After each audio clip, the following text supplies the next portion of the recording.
اه وي، عيينا فريمون. لي فام غوند راكم تعبتوني.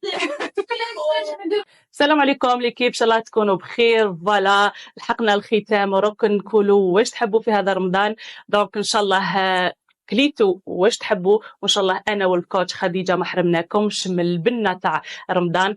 عيينا وضحكنا وصار بزاف امور بعتينا تاني. فوالا تحرقنا. الكواليس كانت فريمون فيها لومبيونس. ان شاء الله التعب تاعنا ما يروحش باطل. خديجه هذه هي الوصفات الصحيه بزاف ما نقدروش نحصروها غير في رمضان، ما نقدروش نديروها في 30 يوم. دونك حاولنا انا وعبير انه نلموا لكم يعني اكثر الوصفات طلبا في شهر رمضان. نتمنى نكونوا ان شاء الله فدناكم، ونتمنى تجربوا تاني هذو الوصفات. دونك بصح حبيت نقول لكم باللي ان شاء الله الاكل الصحي ماشي غير في رمضان، يعني تستفادوا من لي غوسيت باش تطبقوهم على طول العام. نقول لكم الصحه، عيدكم. الى اللقاء.